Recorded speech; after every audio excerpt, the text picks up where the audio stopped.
Ahora, bueno, la noticia más reciente es que los Estados Unidos han sacado a Cuba de esta lista de países que patrocinan el terrorismo, ¿no? Desde el punto de vista económico y, bueno, político, por supuesto, ¿qué efectos crees que pueda tener esto en la isla? Bueno, a ver, en primer lugar, quiero mencionar que me parece absurdo total y completamente que el presidente Biden haya tomado esta decisión 6 días antes de abandonar la Casa Blanca. Tuvo 4 años para hacerlo y tuvo 4 años porque en definitiva algo muy parecido, pero en sentido contrario, lo hizo Donald Trump cuando abandonó la Casa Blanca, muy a su pesar, en 2021. Biden tuvo 4 años para haber cambiado total y completamente esta política y la decisión sobre todo de incluir a Cuba en los países que promueven el terrorismo. Yo en este sentido, a mí me gusta ser siempre claro. Yo pienso que Estados Unidos no ha incluido en lista promotora de terrorismo a otros gobiernos que han promovido el terrorismo en otras regiones del mundo. Esto no exime para nada la política que, en mi opinión, es nociva por parte del gobierno cubano respecto a su propia población. Esto no significa para nada que yo esté apoyando las restricciones a la democracia, la represión a la población que ha protestado en Cuba, las injustas condenas a las que fueron sometidas las personas que protestaron, para nada. Creo que el gobierno cubano nunca debió meterlos presos, nunca debió condenarlos, juzgarlos, los tribunales nunca debieron condenarlos. Creo que ha sido injusto total y completamente que personas que salieron a protestar tuvieran que pagar penas de cárcel.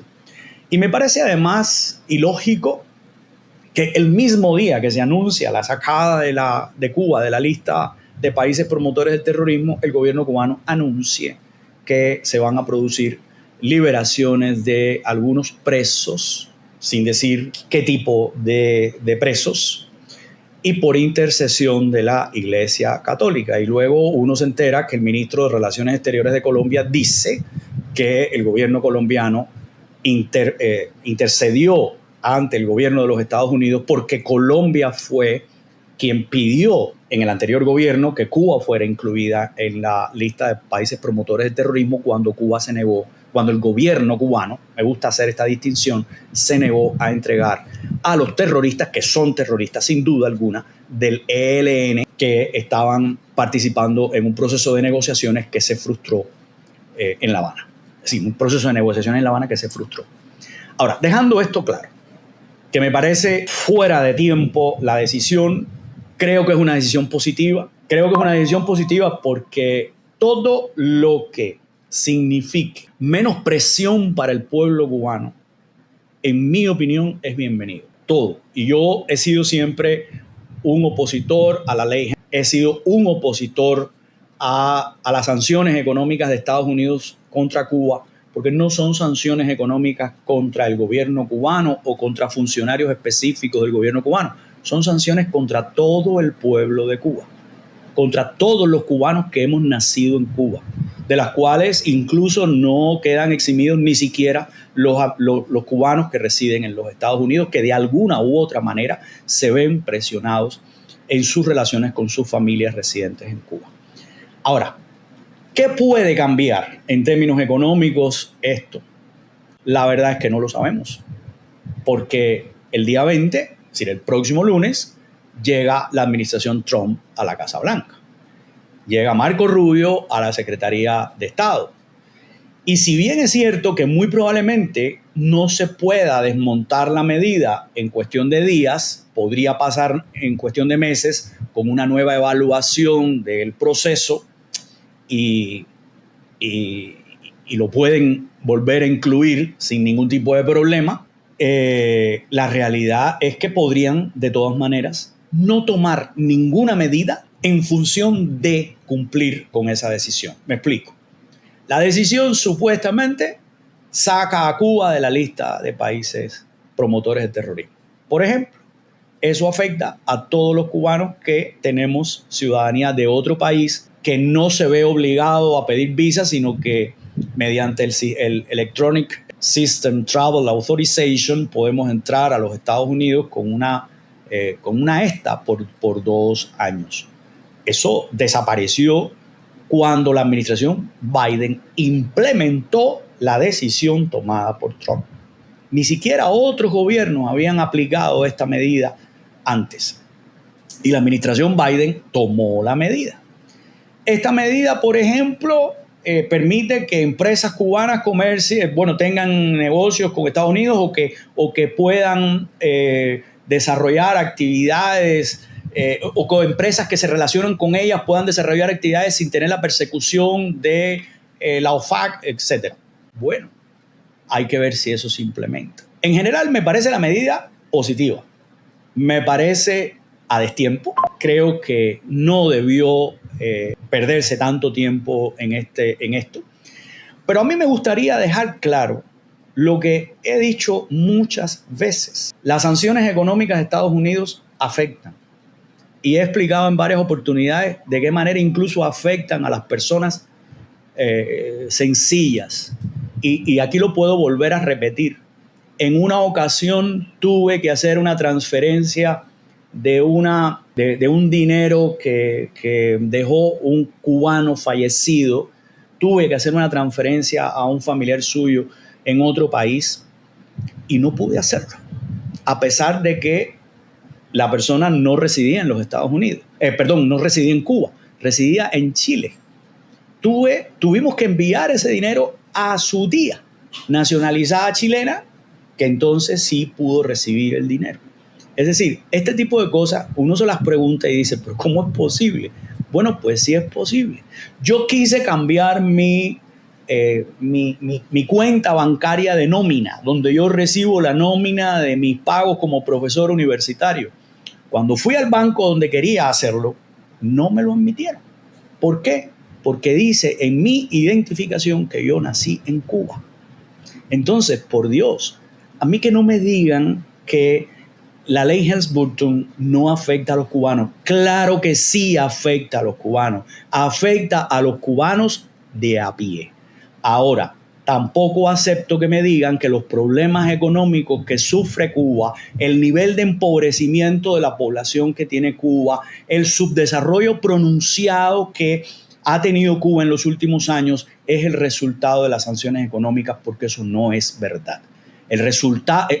Esa situación es el resultado de políticas económicas fallidas que han sido adoptadas por el gobierno cubano y porque el gobierno cubano ha sido incapaz de producir las reformas económicas que Cuba necesita, pero no solo las reformas económicas, porque el problema es que ya ni siquiera es posible resolver el problema con reformas económicas. Hacen falta reformas institucionales y políticas, porque lo que está claro es que las reformas económicas no han sido adoptadas porque es el sistema institucional y político el principal obstáculo para llevarlas a cabo. ¿Se beneficiará de esto el sector privado? ¿Hay todavía sector privado en Cuba? Porque hay quien aquí en Miami ya estaba diciendo que eso había fallecido, que lo habían liquidado. ¿Tiene todavía algún potencial este sector dentro de la isla?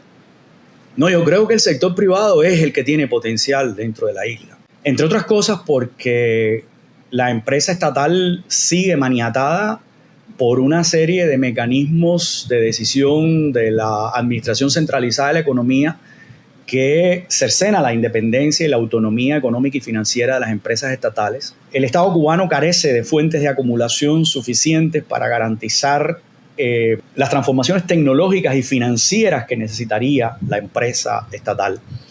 Por tanto, las posibilidades que tiene Cuba de salir de su crisis estructural profunda, durísima, en estos momentos están en el sector privado. En el sector privado, en la agricultura privada, en la posibilidad de tener fábricas privadas, negocios de servicios privados. Esto es algo que el gobierno cubano ha frenado total y completamente. A mí me parece total y completamente absurdo también que se diga que existe una camisa de fuerza y que la empresa estatal es la forma fundamental de organización empresarial de la sociedad cubana. No tiene por qué serlo. pienso que la empresa privada tiene muchas posibilidades. Yo no creo que la empresa privada está destruida. Ha sido golpeada, sí, sin duda. Las más recientes medidas restrictivas que han limitado la posibilidad del acceso del sector privado al comercio mayorista y al comercio exterior limitan sin lugar a dudas las posibilidades del desarrollo de la economía privada. Y esto, a su vez, frena el desarrollo de la economía. Es decir, aquí hay una ecuación que a mí me parece que sería importante tener en cuenta. La posibilidad de crecimiento de la economía en estos momentos y dadas las condiciones estructurales de la economía cubana pasa necesariamente por la promoción del sector privado. Si el sector privado sigue siendo frenado, sigue siendo restringido, el crecimiento seguirá frenado, seguirá siendo escaso o de crecimiento, porque es que lo que estamos observando es que la economía está decreciendo. No se han atrevido a decir cuál es la cifra. Esto me parece inaudito también, que el gobierno no le informe a la población cuál ha sido el resultado del ejercicio económico del 2024, pero es evidente, y ya lo reconocieron, que hay un decrecimiento de la economía. Entonces, realmente todas las posibilidades apuntan a que es necesario fomentar el sector privado. Y esto hace falta coraje político para aceptarlo. Y bueno, me pueden decir, pero eso significa la restauración del capitalismo. Bueno, la verdad es que lo que yo sí tengo muy claro es que la economía cubana no es una economía socialista. No sé ni lo que es, pero socialista no es. Entonces, creo que lo que hay que hacer es adoptar las medidas para que la economía crezca y para que el bienestar sí se derrame, digamos, a toda la sociedad. Porque lo que no puede ocurrir ni en una economía socialista, ni en ningún tipo de economía en los tiempos en los que estamos y en el siglo XXI, es que los beneficios del crecimiento sean concentrados solamente por una parte pequeña de la población. Eso es inadmisible desde todo punto de vista en el siglo XXI.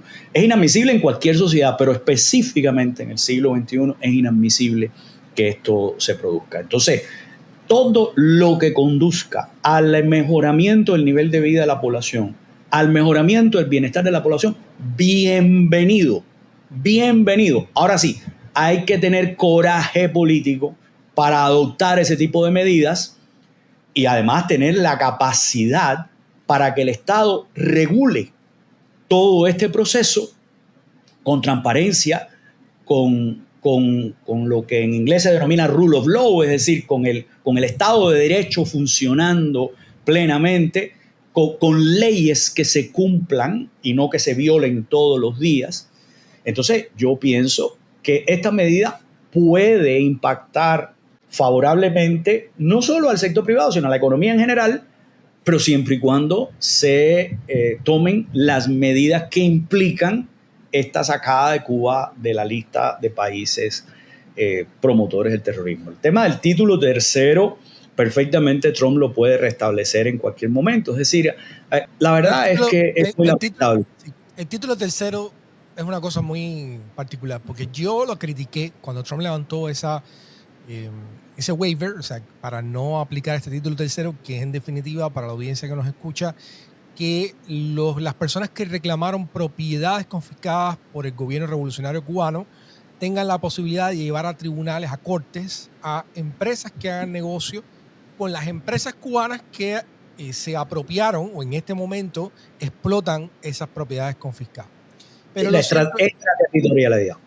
Exacto, pero lo cierto es algo. Primero, ninguno de los casos que está en curso ha tenido éxito. Y segundo, algo que yo critiqué y dije, este es el problema que tienen ustedes, que piensan más con la pasión que con la razón. Al levantar el waiver, al permitir que existan estos juicios, al ninguno tener éxito, la capacidad y el poder intimidatorio de esa sanción pierde poder. Entonces, ahora que Biden ponga el waiver de nuevo, hace que el propio título 3 tenga menos dientes, cuando en la realidad se ha demostrado que no tienen éxito, no han tenido éxito en realmente poder reclamar esto en corte. Entonces, si bien parecería que esto es una medida para suavizar, etcétera, en realidad lo que está descubriendo un absurdo, unos costes de transacción que parecen no llevar en ningún sentido con la idea original que se tenía, y restablecer de alguna manera algo que quizás nunca se debió en primer lugar poner, incluso si el objetivo era que fuera intimidatorio para las autoridades cubanas. Sí, así mismo. Me gustaría hacer un comentario porque justamente ayer vi una transmisión en X de la congresista María Elvira Salazar en donde decía la señora Salazar que con esta medida, bueno, además de catalogar a Trump a Biden como traidor y todo esto, decía que con esta medida Cuba podría pedirle dinero al Fondo Monetario Internacional y al Banco Mundial. Nada de eso. Se equivoca la señora Salazar. Se lo puse como un comentario en su cuenta de X. Parece que la señora Salazar no sabe que el Fondo Monetario Internacional y el Banco Mundial solo le conceden préstamos. En el primer caso, Fondo Monetario Internacional a países miembros con desbalance, con fuertes crisis de balanza de pagos, y en el segundo caso, el Banco Mundial a países miembros en proyectos de desarrollo, en proyectos de fomento económico. En ninguno de los dos casos Cuba puede recibir préstamos porque Cuba se retiró de ambas instituciones en 1964. Lo hizo voluntariamente el gobierno cubano en 1964. Así que no se preocupe la señora Salazar, que el Fondo Monetario Internacional y el Banco Mundial le darán préstamos a Cuba el día que Cuba sea readmitida o vuelva a solicitar su entrada a ambos organismos. Que por cierto, yo he dicho en varias oportunidades que Cuba necesita estar dentro de los organismos multilaterales de crédito. No solo esos, sino otros más incluso, como por ejemplo el Banco Interamericano de Desarrollo. Mauricio, según lo que es visible, ¿no? ¿Hay en este momento alguna estrategia en curso en Cuba por las autoridades cubanas que indique que pueden salir de la crisis en la cual se han metido? Y hablo de crisis económica, también considero crisis política, porque como mismo dijiste al final, los resultados económicos son producto de la incapacidad de tomar decisiones correctas, y eso incluye un proceso político para esa toma de decisiones. ¿Ves algo, al menos en la superficie, que sea esperanzador, que sea alentador? ¿Tienen los cubanos alguna esperanza justificada de salir de las condiciones en las que están viviendo en algún plazo, al menos de medio o a largo plazo? Yo no lo veo, claramente. Es decir, bueno, primero que todo, cada día el gobierno cubano es menos transparente. Cada día se informa menos a la población y a la sociedad sobre los resultados económicos. Por ejemplo, llevamos mucho rato en el que hemos escuchado a varios ministros, al primer ministro incluso al presidente, hablar del programa de estabilización macroeconómica. ¿Ok? ¿Dónde está el programa de estabilización macroeconómica? ¿Dónde está? ¿Dónde está escrito el programa de estabilización macroeconómica que implica una serie de medidas conducentes a reducir los desequilibrios fiscales, a garantizar la estabilidad monetaria, la estabilidad cambiaria, a garantizar la estabilidad incluso de las finanzas externas del país, la estabilidad de precios? ¿Dónde está ese programa? Se habla del programa de estabilización macroeconómica como una cosa abstracta.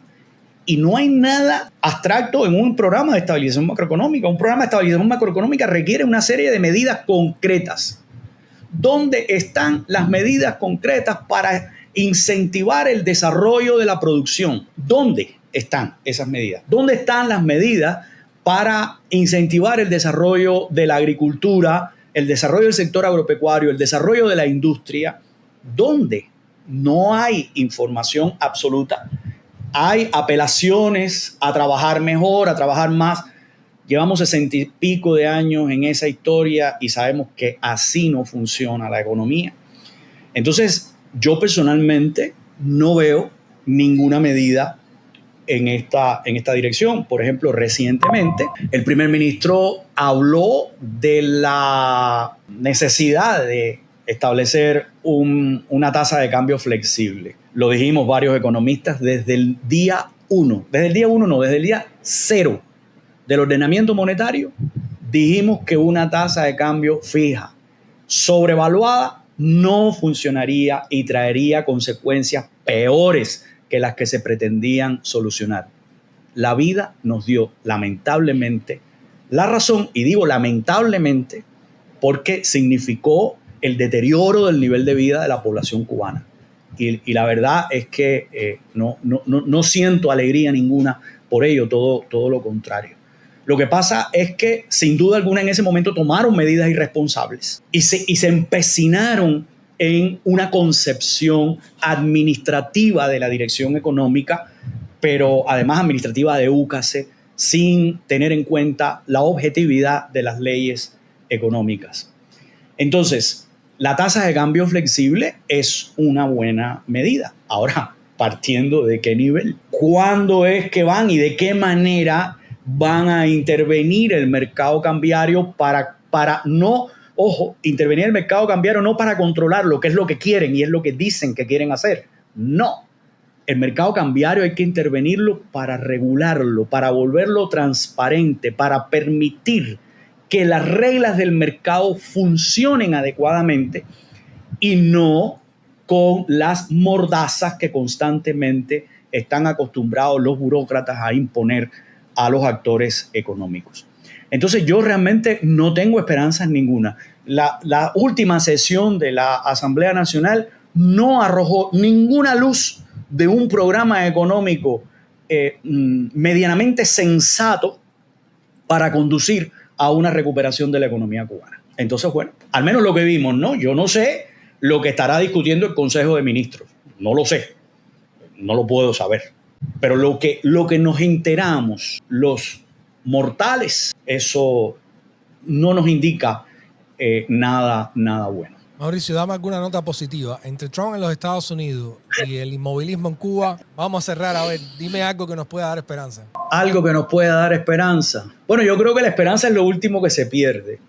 Creo que necesitamos una acción cívica, una acción colectiva, desde todo punto de vista, a favor de la democratización de la sociedad cubana. Creo que la academia, la intelectualidad cubana, los comunicadores, los diferentes medios, tenemos una responsabilidad muy grande en este sentido y creo que debemos seguir insistiendo en la necesidad de que podamos construir una sociedad democrática con una acción colectiva que permita precisamente la construcción de esa sociedad en la que quepamos todos. Y en el caso de Estados Unidos, bueno, tú sabes cuál ha sido mi posición frente a eso, y yo creo que también Estados Unidos requiere de una acción colectiva para salvar su propia democracia, porque a mí personalmente no me da ninguna tranquilidad la presencia de Elon Musk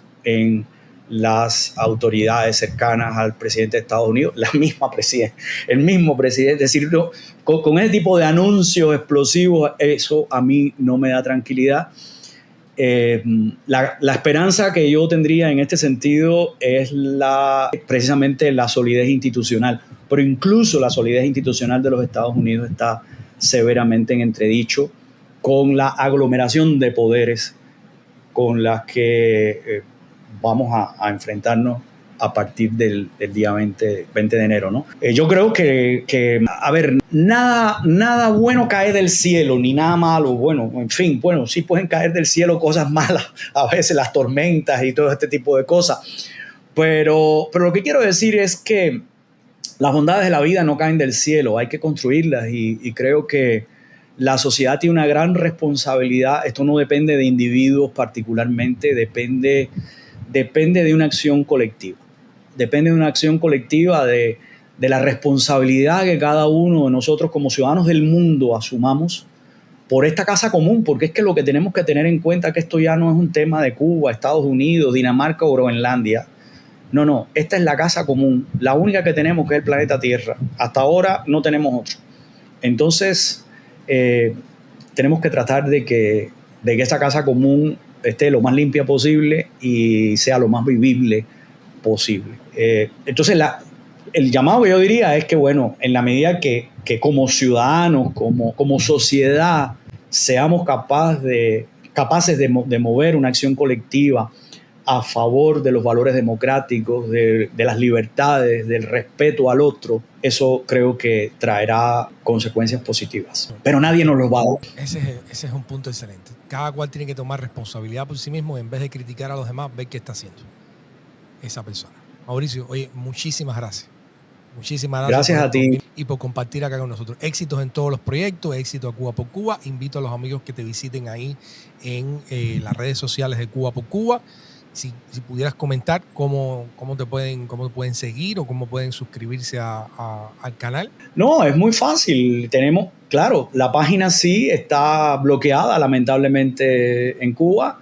Es decir, en Cuba acceden por VPN. Esta es una de las cosas que el gobierno cubano debería ponerle fin a este tipo de cosas. Esto, sin duda alguna, si queremos realmente construir una Cuba con todos y para el bien de todos, este tema de bloquear páginas donde se promueve el debate, donde se construye pensamiento cívico, es justamente todo lo contrario a construir un país con todos y para el bien de todos. Entonces, bueno, de todas maneras funcionamos con las redes sociales, funcionamos es decir, en Facebook, reproducimos los artículos que publican los colaboradores. Y nada, es simplemente una contribución de un grupo de personas para fomentar el debate, contribuir incluso a la generación de ideas, porque en Cuba por Cuba tenemos muy claro que no tenemos una posición política única, no vamos a censurar el pensamiento diferente, lo que sí vamos a fomentar es el debate de ideas, a partir de un principio fundamental que sí es una línea editorial insoslayable, que es la defensa de la soberanía nacional, la independencia y los valores democráticos y la justicia social. A partir de ahí, todo lo demás es bienvenido. Y bueno, también quiero, te voy a dar una primicia porque eres buen amigo y te voy a dar una primicia. En los próximos días vamos a poner a disposición de todo el público el observatorio sobre la economía cubana que ha decidido crear la Pontificia Universidad Javeriana de Cali. Pavel Vidal y yo tenemos la responsabilidad de sacar adelante este observatorio. Ya lo estamos haciendo, ya tenemos algunas cosas avanzadas y bueno, nada, será una contribución también de los economistas y le vamos a dar la bienvenida a todos los economistas, sociólogos, científicos sociales que quieran venir al observatorio, que quieran publicar sus ideas, que quieran participar con working papers, que quieran desarrollar paneles de esta naturaleza. Es decir, bienvenidos todos, porque lo que queremos es justamente darle la bienvenida a todos al debate.